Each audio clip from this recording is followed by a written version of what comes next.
аңшысы жырлайды ерте таңменен, батырлардың өзімен жер тербетем атпенен.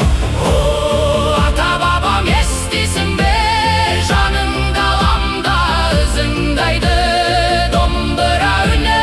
Сіздің үніңіз жел, сіздің түнісіңіз.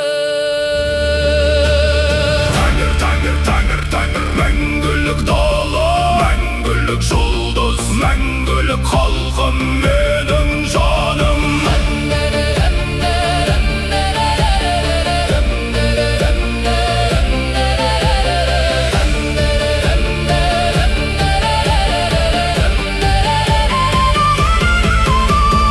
Ата-бабам, ұйықтама, мен сізбенмін, мен сізбенмін.